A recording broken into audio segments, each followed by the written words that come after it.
There is a silence in the heart of a good man, a silence not born from serenity, but from suppression, a silence taught, inherited, demanded. From the earliest days, he is told to be kind, to obey, to wait his turn, to apologize for shadows he did not cast. He learns to nod when he disagrees, to yield when he longs to resist. He is told that goodness is its own reward, even as the world walks past his bowed head with indifference, even as doors close before him while liars and opportunists slip through without knocking. And yet he waits, believing the universe to be fair, believing that sincerity will be recognized, that truth will triumph, that if he just suffers a little longer, someone will notice, someone will care. But the world does not operate on moral laws. It rewards force, not feeling. And those who remain gentle without the capacity for wrath are not honored. They are ignored. Machiavelli saw this not as a tragedy, but as a reality. He did not weep for it. He recorded it, coldly, brutally, truthfully. He watched men fall from grace because they refused to understand the nature of power. He saw cities consumed by sentiment, princes destroyed by mercy, nations crumble beneath the weight of their own ideals. He knew that goodness without strength is a performance, and a dangerous one at that. The good man, he realized, must one day confront the cruelty he has denied, not to become a tyrant, but to cease being a victim, to recognize that the world is not a place of balance, but of conflict, and that in conflict, survival belongs not to the most righteous, but to the most prepared. And so we arrive at the edge of an abyss, a question that burns in the bones of every man who has ever bitten his tongue when he should have spoken, every soul who has dimmed its fire in fear of offending. What is goodness if it cannot protect you? What is virtue if it is always conquered by vice? The face of cruelty is not always monstrous. It is sometimes pragmatic. It does not scream, it calculates. It enters rooms with calm eyes, offers deals with quiet hands. It speaks in contracts, not cries. And this cruelty, when tempered by wisdom, becomes not sadism, but sovereignty. The good man who refuses to learn this, he will not survive. His decency will become his disguise, his smile a target. He will be used, admired from a distance, praised in words and abandoned in action. Because deep down, everyone knows, love is optional. Fear is not. Yet this is not a call to abandon morality. It is a call to refine it, to forge it in fire, to abandon the childish hope that the world will respond to gentleness with gratitude. It rarely does. More often, it responds with conquest. There is a kind of horror in this, yes, but there is also liberation. The moment a man ceases to beg for fairness, he begins to move with intention. He becomes aware of the game and of the stakes. He ceases to be a pawn, not by discarding his values, but by protecting them with teeth. Machiavelli did not write to inspire cruelty. He wrote to prevent collapse. He did not believe in virtue for its own sake, but in virtue with a sword in its hand. A ruler who is just but feared will endure. A ruler who is only just will be devoured. And perhaps this lesson is not just for kings. Perhaps it is for all who have waited too long, for those who have been good and have suffered for it, for those who gave and were emptied, for those who trusted and were left in silence. You must ask yourself, has the world punished your kindness? Have your soft words ever protected you from betrayal? Have you not bled while others thrived? If so, then Machiavelli is not your enemy. He is your mirror. He does not ask you to abandon your soul. He asks you to awaken your edge. There is a time to be gentle, yes, but there is also a time to be formidable. And the man who knows both, he is no longer at the mercy of the world. He becomes its storm. There is a strange kind of beauty in the sharpened edge of a blade, not in its violence, but in its clarity. It does not pretend. It does not make promises it cannot keep. It is not soft. It is not safe. It is true. And the world, when stripped of its illusions, is much the same. Machiavelli did not romanticize power. He dissected it. Like a surgeon with no anesthesia, he carved through the illusions of virtue, exposing what bleeds beneath. Not to destroy morality, but to remind us what it costs to keep it. To hold it in your hands, intact, in a world that devours softness like meat. He understood that beneath every kingdom's flag and every lover's vow lies a single, ruthless law: survive, protect, endure. And if the cost of survival is the death of your image as a good man, then so be it. Better to be hated and whole than adored and devoured. There is something unbearable about that truth. We want to believe in the gentler world. We want to think that kindness is strength, that the good will inherit the earth, that honesty will be met with warmth. But the earth is already inherited, and not by the good. It is inherited by those who saw the game for what it was and learned to play it. It is ruled not by saints, but by strategists. And the good man? He waits. He suffers. He hopes.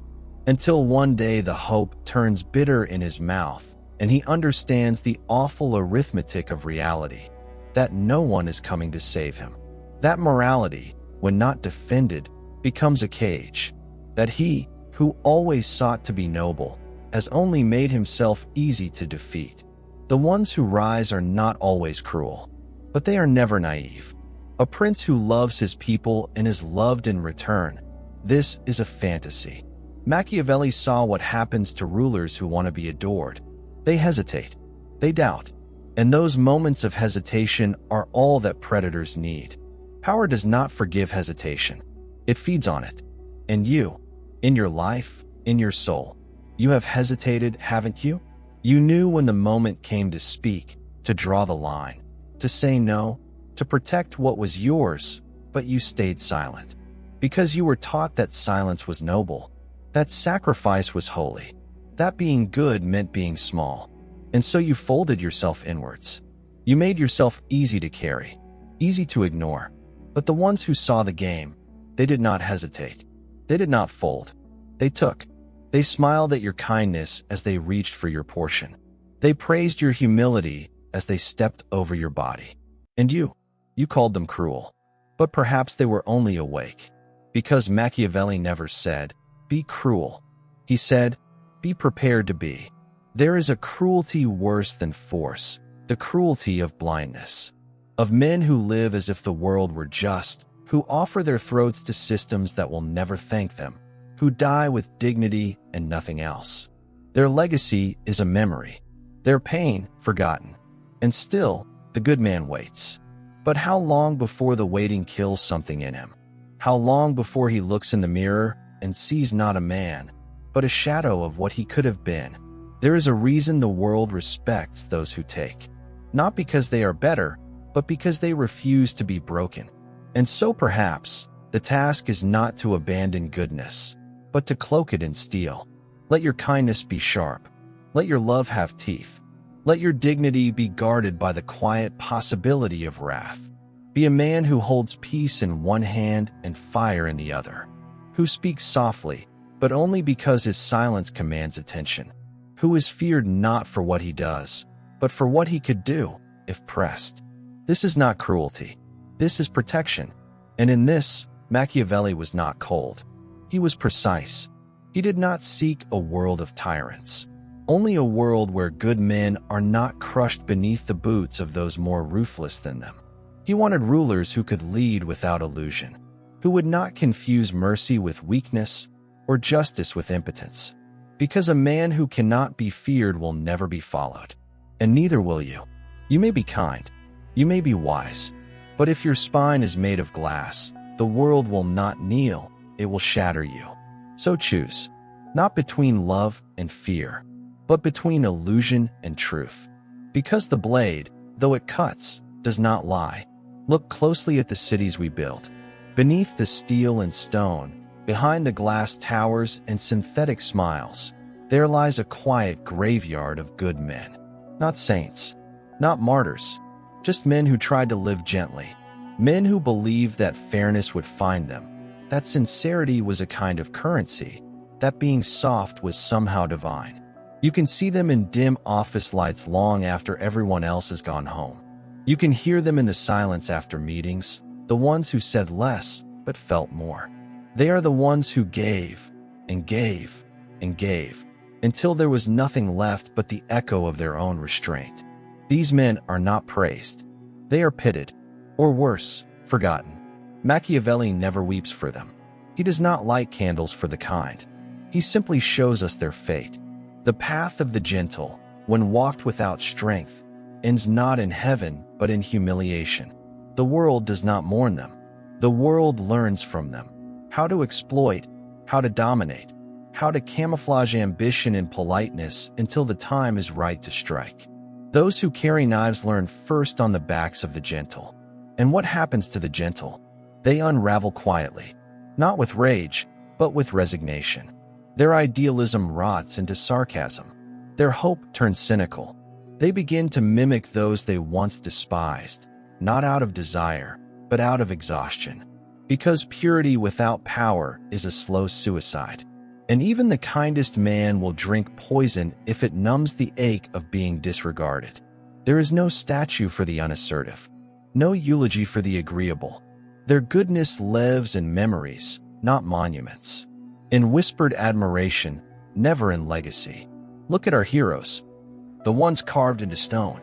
Their virtues were never passive. Their mercy came after conquest. Their kindness was conditional upon being heard. What Machiavelli understood is what the modern world refuses to say aloud, that love is beautiful, but it bends. That peace is precious, but it breaks. And that to be taken seriously, a man must be dangerous first, then merciful, not the other way around. And so the gentle fail, not because they are wrong, but because they are unarmed. Their truth carries no weight. Their no holds no gravity. And their yes is given too often, too easily, too predictably. They apologize for existing. They ask for permission to draw breath. And while they wait for recognition, the world continues, brutal and indifferent. This is the hidden cruelty of civilization. It teaches softness as a virtue, then punishes those who embody it. It praises empathy, then sidelines the empathetic. It says, be kind, but rewards only those who are kind last, after securing advantage.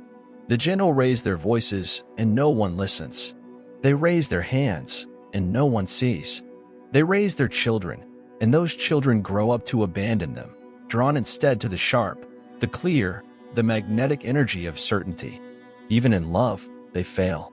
The man who listens too much, who accommodates too often, who hides his storms in favor of harmony, he does not ignite longing. He does not awaken devotion. He becomes a fixture, a piece of furniture, a convenient, comfortable silence. He is appreciated, but never desired. And slowly, without knowing why, he begins to shrink, not all at once, but in inches, in silent, imperceptible retreats. He stops expressing, stops demanding, stops dreaming. He tells himself he is at peace, but it is not peace. It is surrender. Machiavelli would say he has failed the test of reality, because reality does not care about intention. It cares about force, and even the noblest heart must learn to wield it. What we call society is, in truth, a choreography of intimidation, a ritual dance of hierarchy. Those who do not assert are assigned. Those who do not lead are used.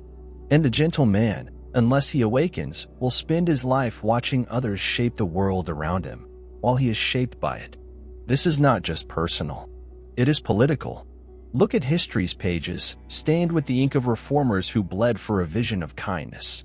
The ones who begged for peace, who reasoned with monsters, who believed that cruelty could be negotiated. They were not wrong. They were just early, and history did not wait for them.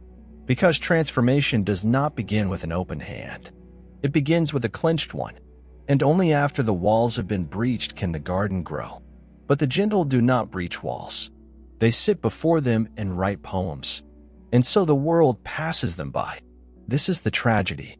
Not that they suffer, but that they do so invisibly, that their pain is quiet, unpoetic, unmarked, that no one sees the erosion until they are dust. Machiavelli never glorified this erosion.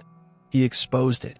He saw the man who tried to lead with love and watched him fall, not from lack of love, but from lack of fear. And the world needs both. A spine of steel, wrapped in velvet. A voice of thunder, softened by grace. To be gentle, truly gentle, one must first be terrible. One must know what harm they could cause and choose not to. One must be capable of chaos, but command silence. Otherwise, what is called gentleness is not virtue. It is impotence. And the world will not bow to impotence. It will erase it. There comes a moment when something breaks, not loudly, but like a breath held too long. Not with fury, but with finality. The kind man, the quiet one, the one who walked gently through rooms that never noticed him, he begins to feel it. Not in his mind, but in his chest. A tightness at first, then a tremble, then a soundless scream rising beneath the skin, like a river long frozen, beginning to crack. It is not rage. Not yet. It is awareness. That something is wrong. That something has always been wrong. He begins to see it in flashes, in the way he lowers his voice when speaking, even when he is right. In the way he apologizes before asking for what he needs. In the way he waits for approval from people who never once sought his own. He watches himself move like a ghost through his own life, helpful, pleasing, deferential. A man built for the comfort of others. A man who has mastered the art of absence in plain sight. And in that quiet noticing, something unfamiliar stirs. Not resentment, not bitterness. Something older, something nameless. A question that does not come with words, only heat. What if I stopped? What if I stopped asking for permission to exist? What if I stopped folding to make others comfortable? What if I stopped treating my decency like a leash? The thought is heresy, because for years he has been told that to deviate is to destroy, that to raise his voice is to become the very thing he fears, that to show his strength is to become a monster. But monsters do not cry alone at night. Monsters do not shrink beneath the weight of their own restraint. Monsters do not tremble at the sound of their own name. He is not a monster. He is something worse. He is a man who buried his fire so deeply he forgot it was ever there. Until now. Now the fire does not ask for permission. It does not knock. It rises, slow, steady, ancient. It comes not to burn the world, but to thaw the soul. He walks the same streets, sees the same faces. But something is different. He is watching, not them, but himself. Noticing the compromises, the silence, the patterns. And with every step, the illusion that held him begins to dissolve. He remembers conversations where he smiled while dying inside. Situations where he gave more than he had, just to be accepted. Choices made from fear, not freedom. He sees it all now. Not with anger, but with clarity. And clarity is a blade. It slices through the fog, through the stories he was told, through the soft lies spoken with love, the tender cages built from concern.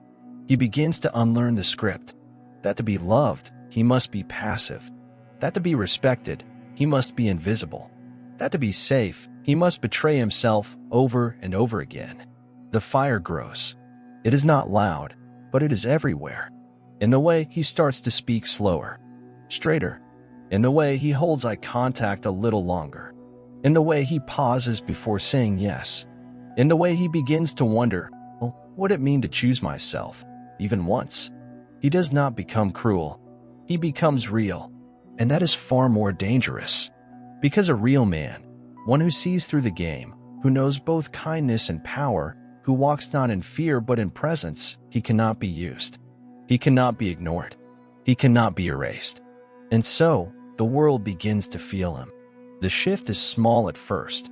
The people who once leaned on his silence begin to falter. The hands that once guided him without resistance now meet stillness. The glances that assumed obedience now find steel. He does not need to shout. He does not need to explain. His very being becomes its own declaration. I will no longer disappear to be good. And still, he feels the fear. It clings. It whispers. It says, they will leave you. They will misunderstand you. They will call you changed. But he knows now. He was never truly seen in the first place. And if his liberation is mistaken for rebellion, so be it. Let them misname it. Let them squirm beneath the weight of his return. Let them see what they tried to tame and failed. He is not seeking revenge. He is not looking to harm. He is simply done starving in plain sight.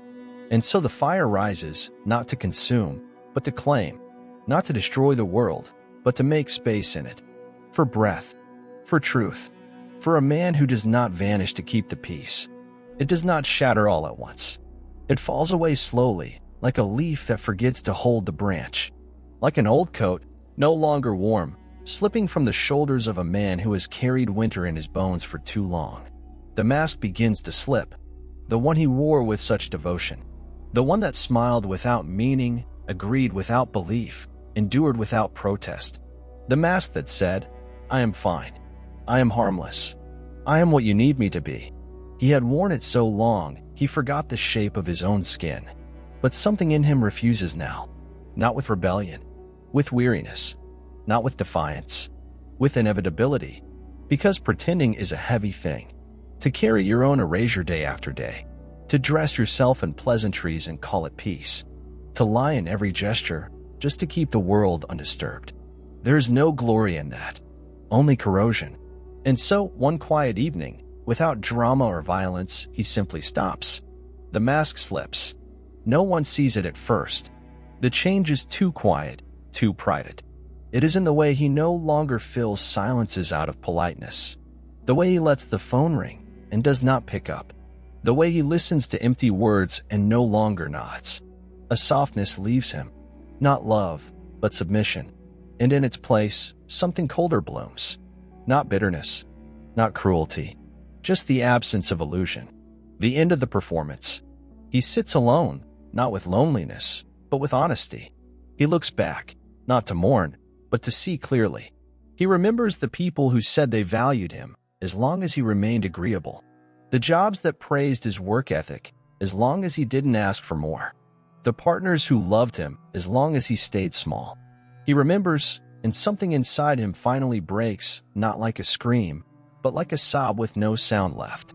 The realization comes not as a sentence, but as a feeling. I have been shrinking for people who never once looked down to notice. And that is the moment the spell is broken. He sees the game, all of it. The way society rewards conformity and punishes truth. The way goodness is defined by how easily you can be managed. The way strength is given only to those who don't ask permission to wield it.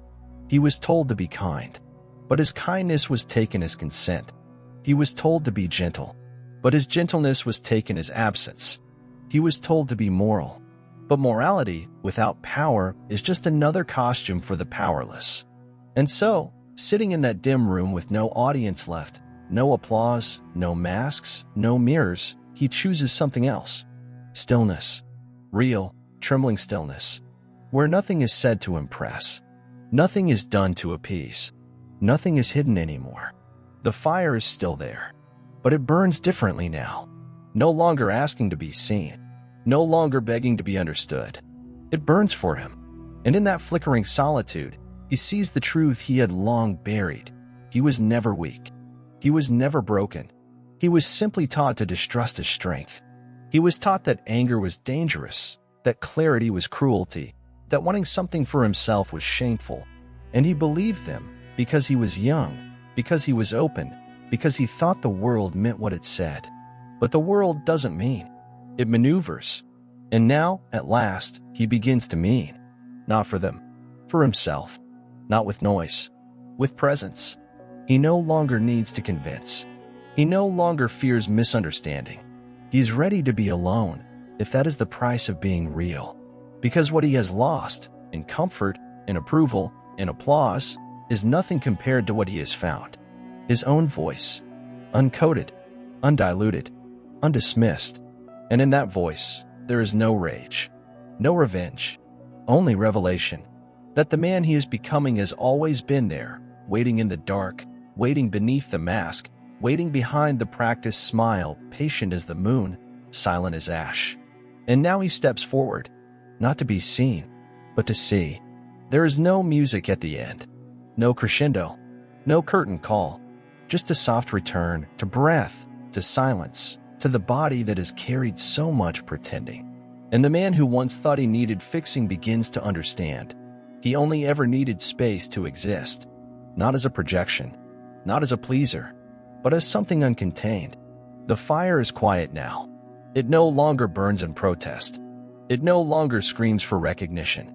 It glows, low, steady, sovereign, like a lamp left on in an abandoned room, not because someone is coming, but because something in him refuses to go dark again. This is not triumph. It is not victory. It is simply truth, allowed, at last, to take up space. He walks through the same world that once asked him to kneel, but his posture has changed. Not taller, but rooted. His eyes are not colder, only unclouded.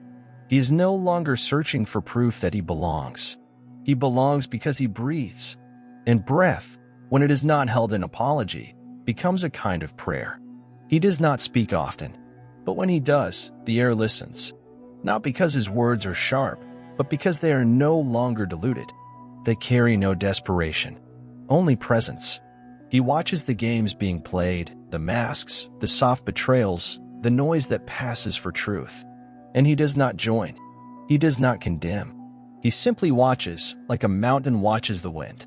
The world, in its fevered rush, seems louder now, more frantic. But he is done chasing noise. He has become an island of silence in a sea of performance. And the silence is not lonely, it is clean. It took him years to arrive here. Years of giving himself away in fragments. Years of waiting to be seen before remembering how to see himself. He once thought strength meant being invulnerable. But now he knows true strength is the willingness to be visible. Not admired, not accepted. Just seen as he is, without translation. He is no longer afraid to be misunderstood. Let them call it distance.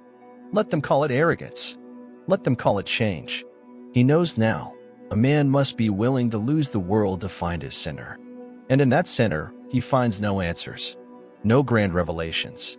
Only the soft, quiet pulse of what has always been there, untouched, unbroken, waiting. It asks nothing of him. It simply stays. A stillness that does not need to be explained. A calm that comes not from detachment, but from contact. He has touched the raw edge of what it means to be human and lived. He no longer needs his pain to prove anything. He no longer wears his wounds like credentials. He lets them close, like old doors in a house that no longer needs defending. And in their place, there is breath. Just breath. And the awareness that he does not need to be more than this. Not better. Not stronger. Not wiser. Just here. Fully. Imperfectly. Without apology. He stands now as one who has known both silence and fire, both surrender and resistance. He has lost the world's approval and gained his own gaze. And in that gaze, there is no verdict, no final judgment, only presence, only peace.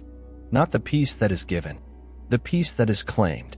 Machiavelli never promised comfort. He offered a mirror. And the man who looked long enough into that mirror learned that goodness is not the opposite of power. It is what gives power its shape. And so he keeps walking, not toward a destination, toward himself. Every step shedding a layer that was never his to wear. Every silence deeper than the last. Every breath a return. And when the night comes, as it always does, he does not fill it with distraction. He does not reach for noise. He lets it come. And in the dark, he does not pray for light. He becomes it, quietly, unapologetically. A man, finally, who does not vanish.